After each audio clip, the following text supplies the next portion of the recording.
Hello আসসালামু আলাইকুম dear learners, আমি জ্যাসন আছি আপনাদের সাথে, আর আপনারা আছেন অল্পশিখি.com এর সাথে।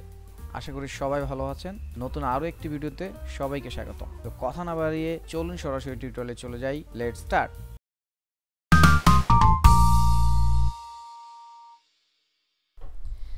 এরপর হচ্ছে simplicity. Simplicity is a design principle that consider the user goals and provides the simplest way to achieve those goals. Simplicity is not just about using fewer colors or adding a lot of white space in your design. It is something that requires you to understand your user needs and provide a minimal design to fulfill them.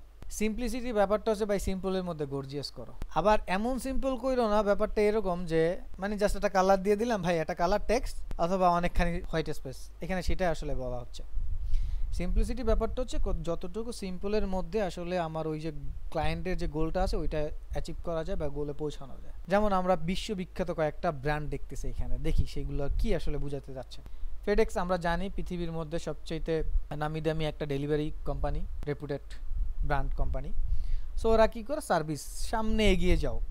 So ফিটএক্স খুবই simple, কিন্তু এর মধ্যে তারা একটা arrow দেখাচ্ছে, এই যে ই আর x এর মধ্যে দুইটা সিম্পল কালার পিক করছে, একটা কনসেপ্ট দিয়ে দিছে, যে কনসেপ্টটা ওদের কোম্পানিকে বহন করতেছে। এটা কিন্তু খুবই সিম্পল। অ্যামাজন এ থেকে জেড, এ টু জেড হচ্ছে ওরা যা আছে সবই বেচে। আর নিচে এখানে হচ্ছে smile, client satisfaction. Apple bit থেকে বাইট, আর অ্যাপেল তো একটা নর্মাল দেখলেই বুঝবেন। এখানে দুইটা হাতের মধ্যে হচ্ছে খুব যত্নে আমরা কোকোকোলাটাকে দেখতেছি, আমরা আদর যত্ন করে খুব মানে ফিল নিয়ে খাই, হ্যাঁ ফিল নিয়ে চিল করি কোকোকোলা। সো এইখানে সিম্পলিসিটি ব্যাপারটা এরকম, দেখেন এইটা অনেকে রাখে না, চিন্তা করে না, বাট এটা ভালো ভালো ডিজাইনার বলে যে ভাই ভালো ডিজাইনার হইতে চাও তাইলে keep it simple and keep it simple. যত সিম্পলের মধ্যে তুমি মানুষকে মেসেজ দিতে পারো, এত বেশি সিম্পল করো না যেখানে আবার কোনো মেসেজ থাকবে না, বা জাস্ট একটা কালার টালার বাসায় কোনো রকম দিয়ে দাও। আমরা যদি চিন্তা করি যে ভাই এই মুহূর্তে অ্যামাজনের লোগোটা আমি করব বা আমরা করব, তাহলে প্রথমে চিন্তা করব এইটা এত বড় কোম্পানি, বিশ্ববিখ্যাত একটা ব্র্যান্ড, আমার তো এইখানে বিশাল একটা প্যাচ রাখতে হবে যেইটা মানুষ সচরাচর বুঝবে না, বা এখানে এমন কিছু করতে হবে ভাই, আমার কঠিন একটা পরিশ্রম এখানে দিতে হবে, কয়েক সপ্তাহ নিয়ে কাজ করতে হবে, তাইলে পরে আমার হচ্ছে এই ব্র্যান্ড এত বড় একটা সাকসেসফুল একটা ডিজাইন আমি করতে পারবো।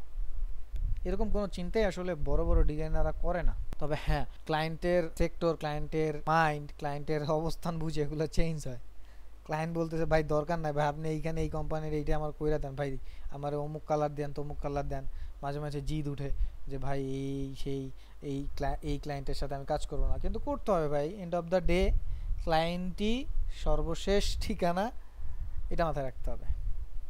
তো সিম্পলিসিটি ব্যাপারটা এইটাই, যতটুকু সিম্পলের মধ্যে ডিজাইনটা আসলে তৈরি করা যায় মিনিমাল রেখে, কিন্তু যেন একটা মেসেজ থাকে, এই আর কি। তো এই ছিল আজকের টিউটোরিয়ালে, দেখা হবে নেক্সট ভিডিওতে।